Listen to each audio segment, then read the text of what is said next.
Quando você junta 200 mil reais, o banco não sorri exatamente porque você ficou rico. Ele sorri porque existe uma peça do jogo que quase ninguém coloca na mesa. E essa peça decide, em silêncio, se esse dinheiro vai começar a trabalhar para você ou se vai continuar trabalhando para ele. Repara numa coisa: durante anos, talvez décadas, você foi só mais uma conta. Entrava salário, saía boleto, o aplicativo mandava aviso, o cartão oferecia limite. O gerente, quando aparecia, era para empurrar alguma coisa rápida. Aí um dia o saldo cresce, 200 mil, 210, 198. De repente muda o tom de voz, aparece convite para conversar, aparece café, aparece oportunidade exclusiva, aparece alguém dizendo que agora você merece uma atenção especial. Até o final deste vídeo, eu vou te mostrar as 4 peças que fazem o banco sorrir quando seu saldo cresce. Você vai entender onde está a isca, onde está a taxa, que parece pequena, onde está a confusão entre liquidez e liberdade, e por que a última parte muda tudo, porque ela mostra como sair da posição de cliente agradecido e assumir o comando do seu patrimônio. Fica comigo até o fim, porque a pergunta final é simples, mas pode mudar a forma como você decide qualquer aplicação daqui para frente. Eu comecei engraxando sapato com 9 anos no centro de São Paulo. Meu pai morreu cedo, não tinha herança, não tinha padrinho, não tinha porta aberta. Eu olhava de baixo para cima, literalmente, para o sapato das pessoas, para a roupa, para a pressa e para a forma como elas falavam quando tinham dinheiro e quando não tinham.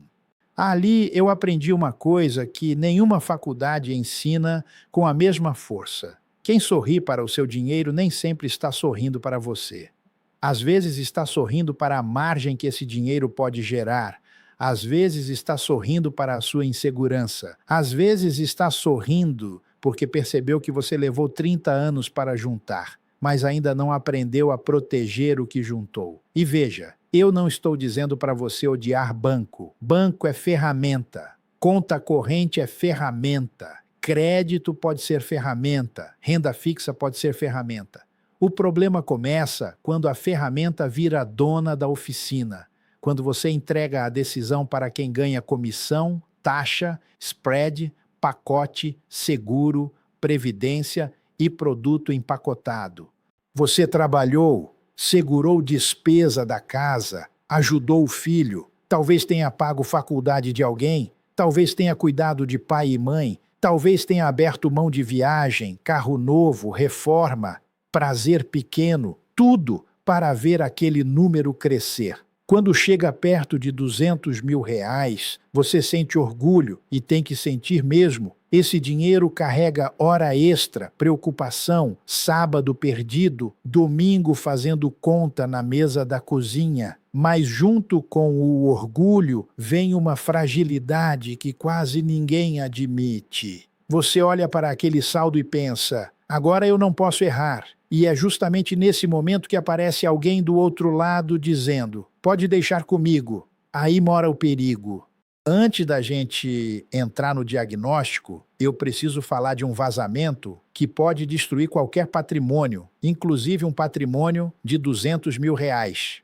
O mesmo banco que oferece produto bonito quando vê saldo na sua conta é o banco que cobra caro quando você entra no rotativo do cartão, no cheque especial ou numa financeira. Antes de pensar em fazer 200 mil renderem melhor, você precisa impedir que uma dívida cara coma esse dinheiro por baixo, como cupim em madeira aparentemente forte. Foi por isso que eu organizei um material chamado Não Seja Refém dos Bancos. Ele foi feito para quem está cansado de pagar juro caro, aceitar a primeira proposta e sentir que conversa com o banco sempre em desvantagem. O mecanismo é simples: colocar as dívidas na ordem certa, atacando primeiro a mais cara, aquela em que o juro cresce mais depressa e puxa todo o resto para baixo. O Pedro, de 60 anos, fazia o que muita gente faz. Recebia uma proposta, ficava constrangido, aceitava as condições e saía achando que não tinha alternativa. Quando aprendeu a chegar preparado, comparar opções, citar portabilidade e pedir desconto com a frase certa, conseguiu reduzir juros e reorganizar o pagamento. Não foi mágica, foi método. Dentro do Não Seja Refém dos Bancos, você encontra o raio-x das suas dívidas passo a passo, as frases para negociar de igual para igual com o banco e buscar desconto e juro menor, e um plano de 12 meses para zerar tudo na ordem certa. O link com todas as condições está no primeiro comentário fixado. O que ele custa costuma ser menos do que um único mês de juro que o rotativo tira de você. Quem deixa para depois, paga esse juro de novo na próxima fatura. Quem resolve hoje, começa a liberar esse dinheiro já no mês que vem. Pega o seu no primeiro comentário e volta aqui, porque o que vem agora é exatamente o mapa para não deixar o banco decidir o destino do seu patrimônio. Agora vamos colocar nome no problema. O problema não é ter dinheiro no banco. O problema é continuar pensando como cliente comum quando o banco já começou a olhar você como fonte de margem. Essa frase precisa ficar na sua cabeça.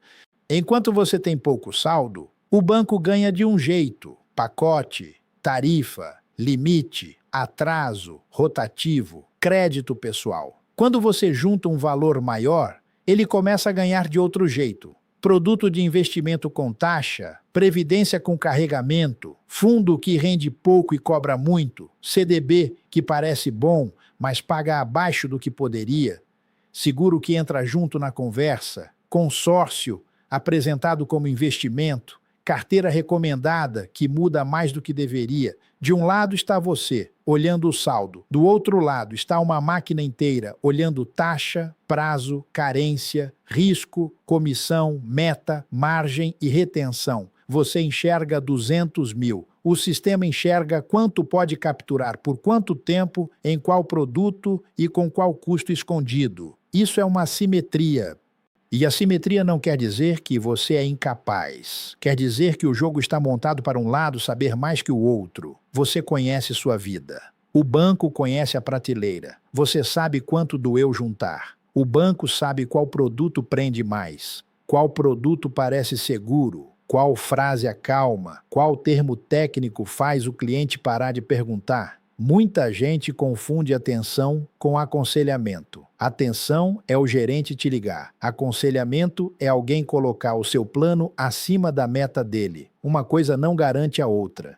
No Brasil, existe uma garantia importante que muita gente já ouviu falar, mas pouca gente entende direito. O FGC, Fundo Garantidor de Créditos, cobre até R$ 250 mil por CPF e por instituição em determinados produtos, respeitando regras específicas. Isso é bom, protege em situações previstas.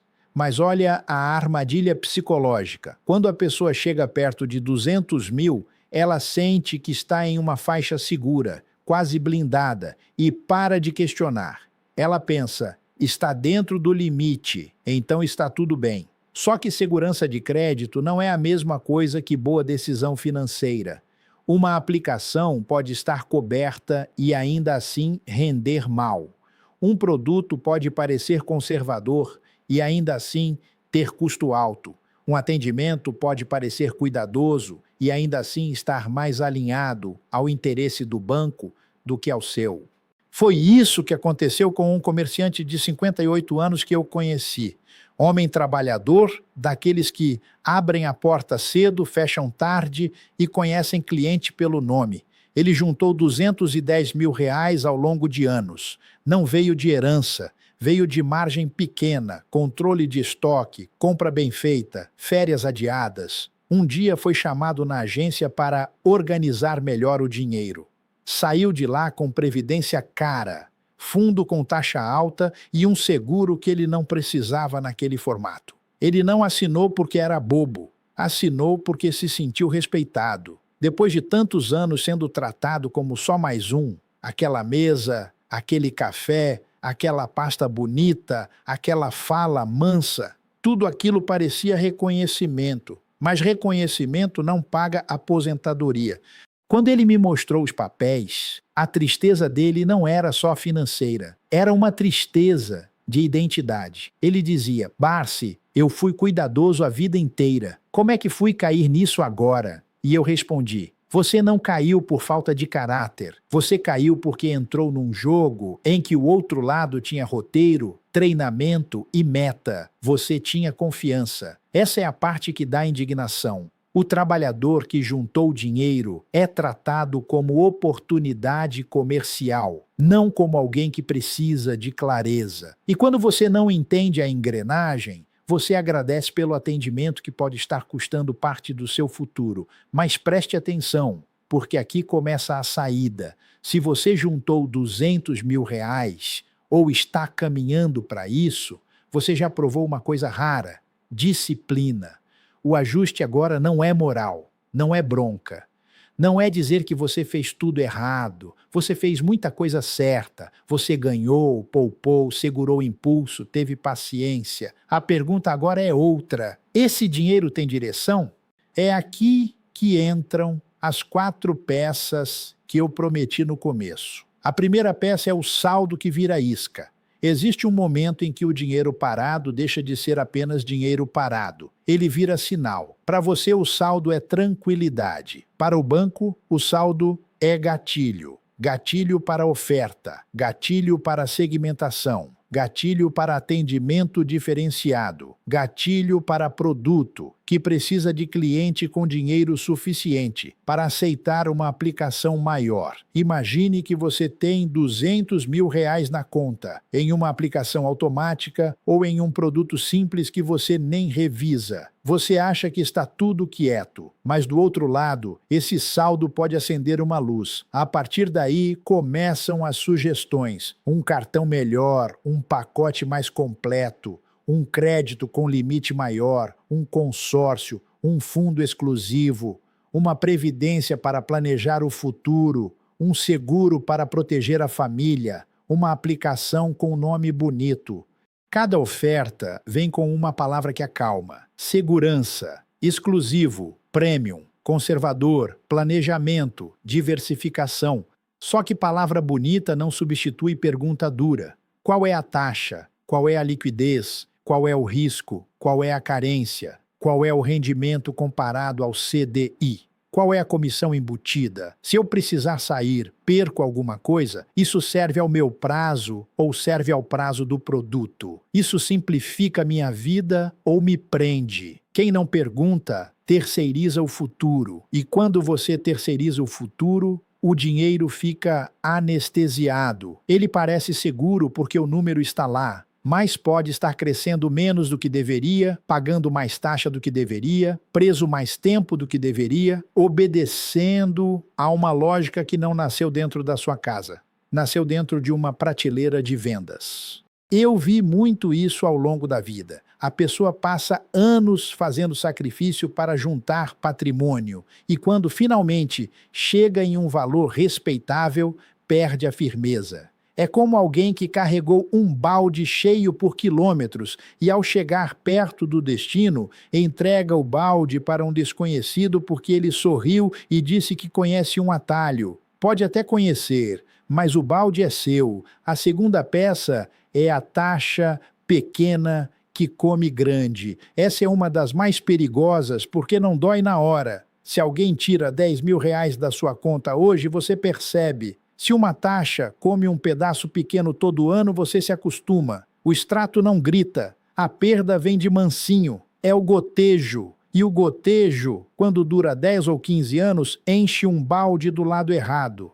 Uma taxa de administração um pouco maior. Um fundo que rende um pouco abaixo do CDI. Um produto com spread embutido. Uma previdência com custo que ninguém explicou direito. Uma aplicação que parece conservadora, mas entrega menos do que uma alternativa simples. Tudo isso parece detalhe, só que dinheiro grande e tempo longo transformam detalhe em destino. Vamos falar de forma simples. Se o seu dinheiro rende um pouco menos por ano, a diferença não aparece como tragédia no primeiro mês. Você olha e pensa: está rendendo alguma coisa. Esse é o problema. Alguma coisa não é critério. O critério é: está rendendo o adequado para o risco que eu corro, o prazo que eu aceito e a alternativa disponível? Se você deixa R$ 200.000 por anos em um produto que entrega menos do que poderia, o banco ganha todos os anos. Você só percebe a perda quando compara. E comparar dá trabalho. Por isso, o sistema gosta do cliente ocupado, cansado, agradecido e com medo de mexer. A taxa pequena é como um ladrão educado. Ele não arromba sua porta. Ele entra pela frente, cumprimenta, pede licença, senta no sofá e leva um pouquinho todo ano. Como ele não faz barulho, você acha que não aconteceu nada. Aconteceu. E aqui eu retomo a promessa. Uma das 4 peças era exatamente essa: mostrar onde está aquilo que parece pequeno, mas decide o tamanho da sua renda futura. Não é sobre ficar rico da noite para o dia, é sobre não deixar que aquilo que você já construiu seja drenado por custo invisível. Não é sobre caçar milagre, é sobre evitar vazamento. Aos 45, 50, 60 anos, essa diferença pesa mais ainda, porque dinheiro você pode recuperar em parte. Tempo, não. Uma decisão ruim aos 30 tem décadas para ser corrigida. Uma decisão ruim aos 60 cobra mais caro, porque a janela é menor, a energia é outra, a família já depende mais do seu equilíbrio. O relógio não negocia. Por isso eu sou tão insistente com custo. Muita gente quer saber qual é a ação que vai subir, qual é o fundo da moda, qual é o produto do momento. Mas antes de perguntar onde ganhar mais, pergunte onde você está perdendo sem perceber. Antes de procurar um motor mais forte, feche o furo do tanque. A terceira peça é a confusão entre liquidez e liberdade. Liquidez é poder transformar uma aplicação em dinheiro com rapidez. Liberdade é o dinheiro obedecer ao seu plano. São coisas diferentes. Você pode ter dinheiro líquido e, mesmo assim, estar preso. Preso ao mesmo banco. Preso ao medo de decidir. Preso ao gerente. Preso à ideia de que mexer dá trabalho. Preso à falsa tranquilidade de ver tudo em um aplicativo só. Ter tudo no mesmo lugar dá sensação de controle. Você abre a tela e vê conta, cartão, investimento, previdência, seguro, financiamento. Parece organizado, mas muitas vezes isso não é organização, é cercado. Quanto mais coisas estão no mesmo ambiente, mais fácil fica para o banco cruzar oferta, sugerir produto, aumentar relacionamento e manter você dentro da prateleira dele.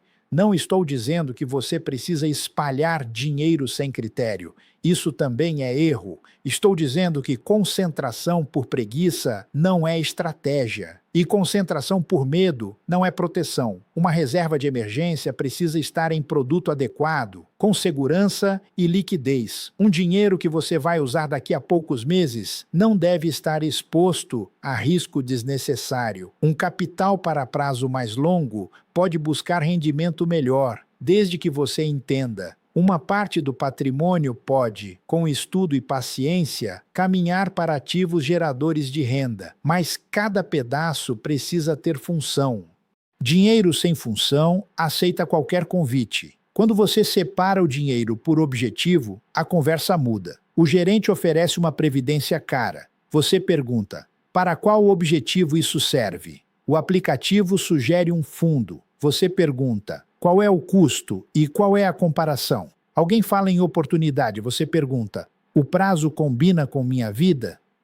A resposta pode até ser sim em alguns casos, mas agora quem decide é você. Essa é a diferença entre ter saldo e ter comando. Eu me lembro de uma senhora que cuidou da família inteira e depois que os filhos cresceram, conseguiu formar uma boa reserva. Ela deixava tudo no banco antigo porque dizia: eles me conhecem. Eu perguntei: conhecem você ou conhecem seu saldo? Ela ficou quieta, não por ofensa, mas porque entendeu. Relacionamento bancário pode ajudar em algumas situações, mas relacionamento não pode substituir critério.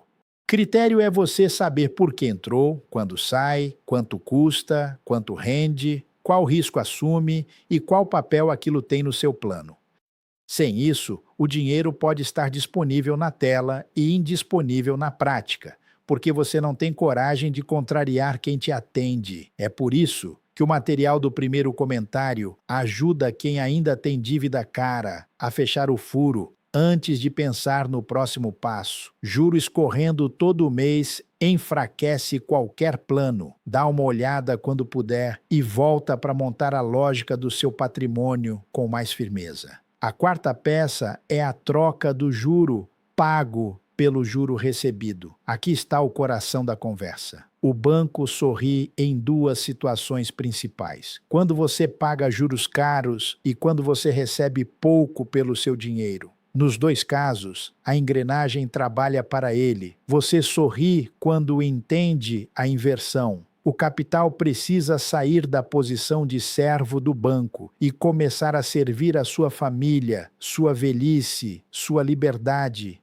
Essa virada não começa com ansiedade, começa com ordem. Primeiro, você elimina ou reduz dívida cara, porque não existe investimento conservador que vença rotativo de cartão. Não existe dividendo que compense descontrole no cheque especial. Não existe renda passiva que sobreviva a juro de financeira comendo por baixo. Depois, você forma uma reserva de emergência decente. Não para ficar rico, mas para não ser obrigado a vender coisa boa em momento ruim. Depois, você entende custos, liquidez e risco. Só então faz sentido estudar renda, empresas, fundos imobiliários, bons pagadores de dividendos, títulos e alternativas. A ordem protege você da empolgação. Muita gente quer pular direto para a renda, quer receber dividendos, quer ver dinheiro pingando na conta, quer sentir que o patrimônio trabalha. Isso é legítimo. Eu também gosto de renda. Eu construí minha filosofia olhando para empresas que dividem resultado com o acionista, mas renda não nasce de vaidade. Renda nasce de capital bem tratado, custo controlado, paciência e reinvestimento. R$ 200 mil podem ser troféu parado ou semente. Troféu fica na estante para os outros verem. Semente vai para a terra, exige cuidado e dá fruto com o tempo. A diferença não está no valor, está no comportamento de quem segura o valor. Existem dois tipos de pessoa quando chegam nesse patamar. A primeira relaxa, acha que agora venceu, fica lisonjeada com atendimento especial, aceita produto que não entende e mede segurança pelo tamanho do banco. A segunda também sente orgulho, mas não entrega o volante. Ela escuta, pergunta, compara, recusa o que não entende e coloca cada real dentro de um plano. A primeira quer ser bem tratada. A segunda quer ser bem servida pelo próprio dinheiro. Percebe a diferença? Ser bem tratado é agradável. Ser bem servido pelo dinheiro é libertador. Um café na agência dura 10 minutos. Uma taxa ruim pode durar 10 anos. Uma ligação simpática passa. Uma decisão mal tomada fica. Uma palavra bonita acalma hoje. Um plano bem feito sustenta amanhã. É aqui que muita gente sente uma mistura de desejo e desconforto. Desejo de ver o dinheiro gerando renda. Desconforto de perceber que talvez tenha deixado o dinheiro demais parado, tempo demais, confiando demais. Se isso aconteceu com você, não use essa percepção para se punir. Use para acordar. Vergonha que paralisa não serve. Vergonha que vira atitude serve. Eu não conheço ninguém que tenha construído patrimônio sem corrigir rota. O investidor maduro não é aquele que nunca erra. É aquele que para de defender o erro só porque foi ele que fez. Se um produto não faz sentido, troca. Se uma taxa está alta, questiona. Se uma dívida está cara, reorganiza. Se uma aplicação não tem função, reposiciona. Se você não entende, não assina. Essa frase vale ouro. Se você não entende, não assina. Não importa se veio do gerente, do amigo, do cunhado, do influenciador, do aplicativo, da propaganda, do especialista de terno. O dinheiro levou anos para chegar ali. Ele merece mais do que uma decisão tomada em 20 minutos. E eu quero apertar um ponto, porque ele separa quem continua cliente comum de quem começa a agir como dono. Cliente comum pergunta: quanto rende? Dono pergunta: quanto rende? Com qual risco? Por quanto tempo? Com qual custo? Para qual objetivo? E comparado a quê? Cliente comum pergunta: é seguro? Dono pergunta: seguro em que sentido? Crédito, mercado, liquidez, inflação, instituição? Cliente comum pergunta: o gerente recomendou? Dono pergunta: qual incentivo existe por trás dessa recomendação? Essa mudança de pergunta muda o destino. Quando você passa a perguntar melhor, muita oferta perde brilho. Produto que parecia sofisticado vira caro. Promessa que parecia especial vira comum. Atendimento que parecia consultoria vira venda. E, ao mesmo tempo, oportunidades simples começam a aparecer com mais clareza. Um bom título dentro do objetivo certo. Uma renda fixa bem comparada. Uma reserva enxuta e segura. Uma empresa sólida estudada com calma. Um dividendo que entra não como aposta, mas como consequência de participação em negócio real. Poucos entendem isso, mas dinheiro grande não gosta de barulho. Dinheiro grande gosta de método. Quem fica pulando de produto em produto, perseguindo novidade, geralmente alimenta a esteira. Anda, sua cansa, mas não sai do lugar. Quem cria critério talvez pareça lento por fora, mas por dentro está acumulando força. Agora vamos voltar àquele comerciante de 58 anos. Depois que ele entendeu o que tinha comprado, a primeira reação foi raiva. Depois veio medo. Será que perdi tudo? Não tinha perdido tudo, mas tinha perdido clareza. E clareza é a primeira renda que você precisa recuperar. Ele revisou os contratos, entendeu custos, ajustou o que dava para ajustar, saiu do que não fazia sentido dentro das regras e reorganizou o dinheiro por função. Reserva em um lugar, capital de prazo médio em outro, estudo para a renda futura em outra parte, dívida cara nenhuma, produto que ele não entendia fora, conversa com o gerente, só depois de preparar perguntas. A postura mudou. Antes ele entrava na agência como alguém grato por ser chamado. Depois, entrava como alguém educado, mas firme. Isso não é arrogância, isso é maturidade. Arrogância é achar que sabe tudo.